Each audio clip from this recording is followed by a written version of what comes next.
જો વૈષ્ણવ 5000 વર્ષ પહેલા કાલી નાગના વિષથી જલ પ્રદૂષિત થયું, આજે 5000 વર્ષ પછી પણ યમુનાજીની સ્થિતિ છે.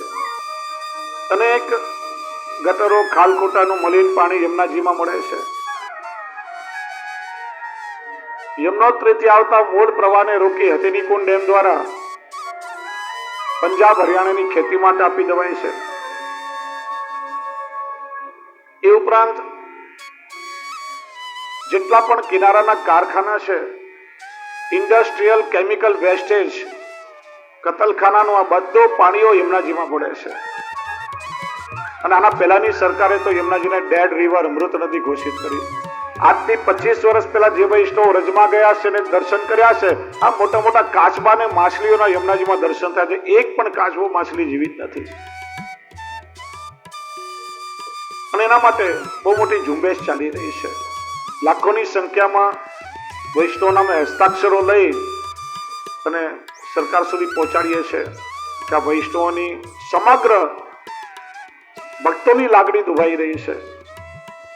આ યમુનાજીની સ્થિતિ કેમ સહન કરાય? યમુનાજી વગર વ્રજ કેટલું અધૂરું લાગે.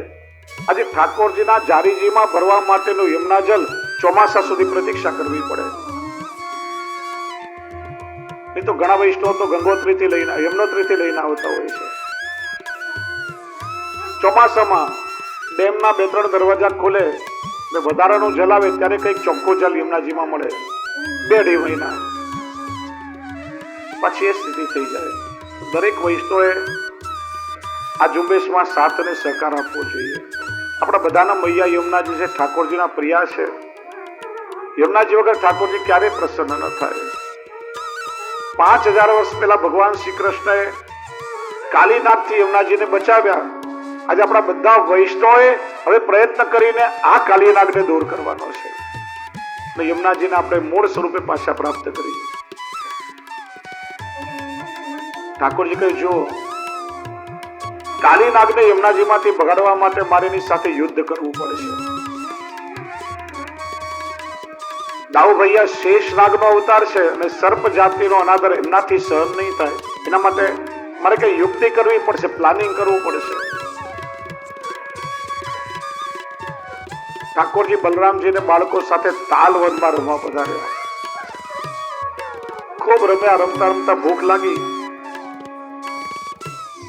અનેક વૃક્ષો પર મીઠા પાકા ફળ હતા. બધાએ પેટ ભરીને પડખાના ઝાડ હલાવ્યા એટલે પાકા ફળો પડવા લાગ્યા, ખરવા લાગ્યા. એનો અવાજ થયો. ત્યાં ધેનુકાસુર નામનો અસુર ગધેડાનું રૂપ લઈને વસતો હતો. એ આવીને મારવા લાગ્યો એટલે ભગવાને દાઉ ભૈયાને ઈશારો કર્યો અને દાઉ ભૈયા પાસે પેલા ધેનુકાસુરને મરાવ્યો. સખાઓને કોઈ જો સાંજે આપણે રાત્રે બ્યારું કરવા, વાળું કરવા બેસીએ, હું મૈયાને કઈ કહું ને તો બધાએ મારી હામાં હા કરવાની. કોઈ પોતાનું ડાપણ ના કરશો, વધારાનો કોઈ ના બોલશો. રાત્રે બધા વાળું કરવા બેઠા. ધીરે રહીને કનૈયાએ કહ્યું, અરે મૈયા શું કહું, આજે તો દાઉ ભૈયાએ કમાલ કરી નાખી. દાઉ ભૈયા મલકે, હા કનૈયા કેને મેં શું કમાલ કરી? મૈયા, હું મારા સખાઓને દાઉ ભૈયા સાથે અમે બધા તાલવનમાં રમવા ગયા. દાઉ ભૈયાએ તો કમાલ કરી નાખી. પણ કનૈયા કે તો ખરા મેં શું કર્યું? હું દાઉ ભૈયા સખાઓ સાથે બધા તાલવનમાં રમવા ગયા, ખૂબ રમ્યા. રમતા રમતા ભૂખ લાગી અને મૈયા દાઉ ભૈયાએ તો કમાલ કરી નાખી. હવે ચીડાય, આમ ક્યારનો કમાલ કરી કે છે, મેં શું કર્યું એ કેતો નથી. મૈયા, હું દાઉ ભૈયા સખાઓ સાથે તાલવનમાં રમવા ગયા, ખૂબ રમ્યા. રમતા રમતા ભૂખ લાગી, વૃક્ષના પાકા ફળ ખાધા અને એક નાનકડું ગધેડું આવ્યું ને દાઉ ભૈયાએ ગધેડાને મારી નાખ્યું. ને હવે ભૈયા ચીડાયા, શું કહ્યું? મેં ગધેડું માર્યું. અરે તે પેલું સરપોલિયું માર્યું તો મેં કહ્યું તે અઘાસુર માર્યો, તે બગલું માર્યું તો મેં કહ્યું તે બકાસુર માર્યો, અને મેં ધેનુકાસુર ને માર્યો ને તું કહે છે મેં ગધેડું માર્યું. જા, આજે તારી સાથે ખેલવા નથી આવવું. પ્રભુ કે આપણું કામ થઈ ગયું.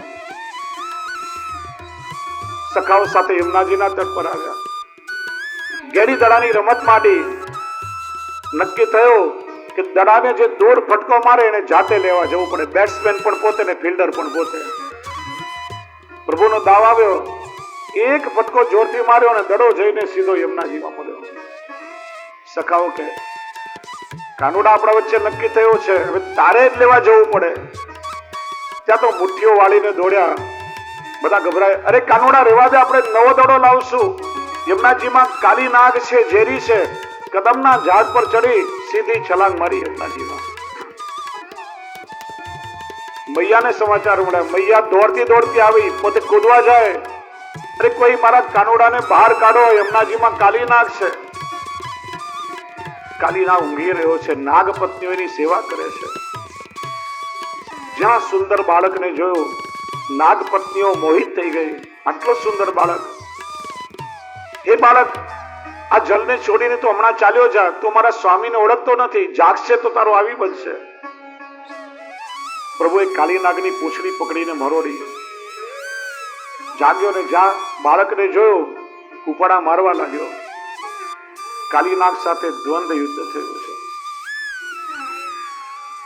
પ્રભુ ઠેકડો મારીને કાલી નાગના મસ્તક પર ઠાડા રહ્યા. જો પ્રભુના પ્રહારથી નાગ તડપવા લાગ્યો. નાગ પત્નીઓ પ્રભુને ઓળખી ગઈ. પ્રભુ, મેં આપને ઓળખી ગઈ. અમારા સ્વામી અપરાધ કર્યો છે, આપ શું કરશો એનો? હું તમારા સ્વામીને દંડ આપીશ. નાગ પત્નીઓ હસવા લાગી. કૃષ્ણ કહે કે મેં કહ્યું તમારા સ્વામીને દંડ આપીશ અને તમે હસી રહી છો. પ્રભુ, અમે જાણીએ છીએ આપના સ્વભાવને. આપને ક્યાં દંડ દેતા આવડે છે? આપનો સ્વભાવ તો કૃપા કરવાનો છે. એમ મને દંડ દેતા નથી આવડતો. જોર જોરથી મુઠ્ઠીથી પ્રહાર કરવા લાગ્યા. મોઢામાંથી ફીણ નીકળવા લાગ્યું. જો તમારા સ્વામીને દંડ આપી રહ્યો છું કે નહીં? પ્રભુ, આપનો એક શ્રેષ્ઠ વરદ છે ને બીજો અભય જ છે. એક હસ્તી વરદાન આપો, બીજા હસ્તથી આપ અભયદાન આપો. એ આપનો શ્રેષ્ઠ મારા સ્વામીના માથા પર પધરાવ્યો, એ આશીર્વાદ કહેવાય કે દંડ કહેવાય? આનાથી મોટી કૃપા કઈ હોય? એટલે તો કઈ આપને દંડ દેતા ક્યાં આવડે છે? આપ તો કૃપા જ કરો છો. એમ દંડ દેતા નથી આવડતો. મસ્તક પર ચડી ગયા અને જોર જોરથી ચરણના ફટકા મારવા લાગ્યા. મોઢામાંથી લોહી નીકળવા લાગ્યું. જો તમારા સ્વામીને દંડ આપી રહ્યો છું કે નહીં? પ્રભુ, આપના ચરણ તો દેવોને દુર્લભ છે અને લક્ષ્મીજી પણ જેની સેવા કરે છે. એ આપના ચરણ અમારા સ્વામીના માથા પર આપે પધરાવ્યા. આનાથી મોટી બીજી કઈ કૃપા કહેવાય?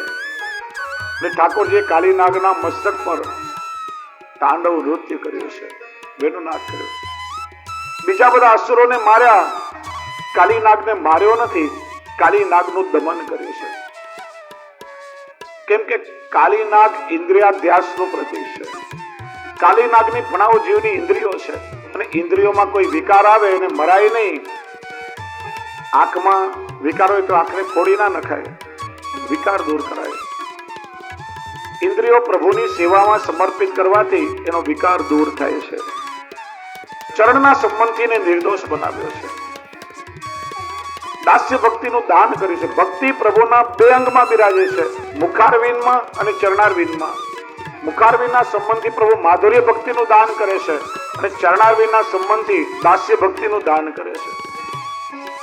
અને વળી પાછો આ કાલી નાગને યમુનાજી સાથેનો સંબંધ હતો, એટલા માટે પ્રભુ એને માર્યો નથી. પૂછ્યું, મારા માટે શું આજ્ઞા છે? કે તારા મૂળ સ્થાન રમણક દ્વીપમાં ચાલ્યો જા.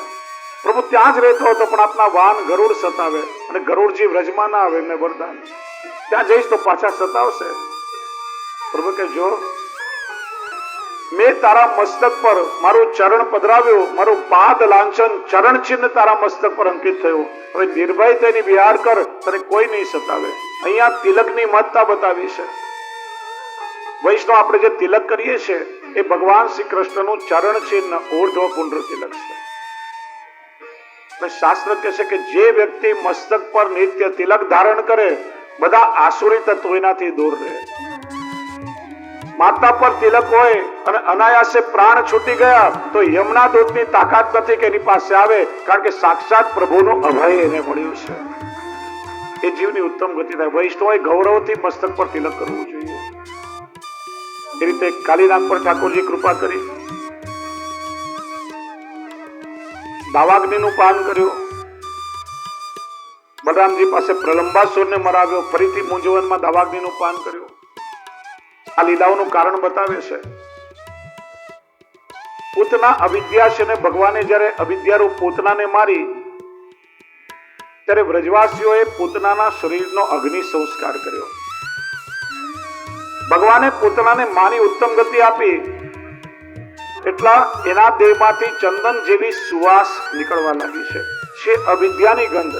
અવિદ્યા દૂર થઈ પણ અવિદ્યાની ગંધ વ્રજવાસીઓમાં રહી ગઈ. એટલે 5 લીલાઓ કરી. ધેનુકાસુરને મારી દેહાધ્યાસ, નાગ દમન લીલા કરી ઇન્દ્રિયાધ્યાસ, દાવાગ્નિનું પાન કરી પ્રાણાધ્યાસ, પ્રલંબાસુરનો વધ કરી અંતઃકરણાધ્યાસ અને મૂંઝવણમાં ફરીથી દાવાગ્નિનું પાન કરી સ્વરૂપ વિસ્મૃતિનો અધ્યાસને દૂર કરી અને અવિદ્યાની ગંધ દૂર કરી અને પછી વેણુનાદ કરી ઠાકોરજીએ પંચપર્વા વિદ્યાનું દાન વ્રજભક્તોને કર્યું છે. તામસ પ્રમેય પ્રકરણનો છેલ્લો અધ્યાય વેણુ ગીત છે. પ્રભુ ગૌચારણ કરવા વનમાં પધારે. ઠાકોરજીની કૃપાથી 2 પ્રકારની સિદ્ધિઓ ગોપીઓને મળી છે, દૂરદર્શન અને દૂરશ્રવણ. આ telephone, mobile, internet, radio, TV આ બધું હમણાં શોધાયું. આ બધી શક્તિ સિદ્ધિઓ આપણા શાસ્ત્રમાં છે. મહાભારતના યુદ્ધનું પ્રસારણ સંજય ધૃતરાષ્ટ્ર સામે કરતા હતા. એમ ઠાકોરજી જયારે ગૌચારણ કરવા વનમાં પધારે, પ્રભુ વેણુનાદ કરે કે જે વાર્તાલાપ કરે એ ઘેર બેઠા ગોપીઓને સંભળાય. પ્રભુની લીલાઓનું દર્શન ગોપીઓને ઘરમાં થાય. ક્યારે પ્રભુ પાછા પધારશે એનો વિપ્રયોગ કરી વેણુ ગીતનું ગાન ગોપીઓ કરે. સૌથી પહેલા પ્રભુએ વેણુ કૂજન કર્યું. કૂજન એટલે કોયલની જેમ ટહુકા કરવા, અસ્પષ્ટ નાદ કરવો, આસક્તિ જગાડી. વેણુ ગાન કરી અલૌકિક કામ જગાડ્યો. ગોપીઓને સ્મરવેગ એટલે તીવ્ર સ્મરણ થવા લાગ્યું. પ્રભુનું વર્ણન કરવું છે પણ સ્મરવેગના કારણે કરી શકતી નથી.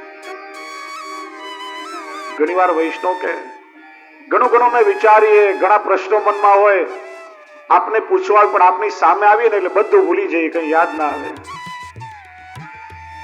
તીવ્ર સ્મરણમાં વિસ્મૃતિ થાય. છેલ્લે ઠાકોરજીએ વેણુ રવ કર્યો. રવ, ર અમૃત બીજ, ર અગ્નિ બીજ અને વ અમૃત બીજ. વેણુ રવ કરી એક સાથે વિપ્રયોગ અને સંયોગનો અનુભવ કરાવ્યો અને પછી ગોપીઓમાં સામર્થ્ય આવ્યું કે પ્રભુના સ્વરૂપનું ગાન કર્યું. અક્ષણવતામ ફલવિદમ ન પરમ વિદામ. અક્ષણવતામના 2 અર્થ બતાવ્યા. નેત્રનું ફલ પણ કહેવાય અને ઇન્દ્રિયોનું ફલ પણ છે. એ સખી, આ નેત્ર ધારણ કરવાનું ફલ એ જ છે કે આ નેત્રથી પ્રભુના દર્શન કરીએ, નહીં તો મોરપીંછ પર લાગેલા ચાંદલા જેવા છે. જો આપણી પાસે કાન છે અને કાનથી પ્રભુની લીલા કે વેણુનાદનું શ્રવણ ન કરી લૌકિક વાતો સાંભળીએ, जिन हरि कथा सुनी नहीं काना, श्रवण रंध्र अही भवन समाना. વિષયના વિષ ધરો જેમાં વાસ કરતા હોય, સાપના રાપડા જેવા છે. જો પ્રભુએ આપણને જીવ આપી છે અને એ જીભથી પ્રભુની લીલાના ગુણગાન ગાવાને બદલે લૌકિક બબડાટ કે અપશબ્દ બોલીએ તો જો નહીં રટે રામ ગુણ ગાના, સો જીએ દાદુર જીએ સમાના. દેડકા જેવી જીભ છે. માટે હે સખિયા, સકલ ઇન્દ્રિયોનો ફળ એ છે કે એક એક ઇન્દ્રિયોથી એ પ્રભુના સ્વરૂપાનંદની રસાનુભૂતિ આપણે કરીએ. એવં વિદા ભગવતો યા વૃંદાવન ચારિણ વર્ણયંત્યો મિતો ગોપ્ય ક્રીડા સન્મયતામ. એ રીતે વેણુગીત આદિનું ગાન કરી ગોપીઓ વિપ્રયોગનો અનુભવ કરે. 22મા અધ્યાયથી તામસ સાધન પ્રકરણ શરૂ થાય. હેમંત માસમાં પ્રથમ માગસર મહિનામાં ગોપીઓએ વ્રત કર્યું છે. કાત્યાયન કે છે ને,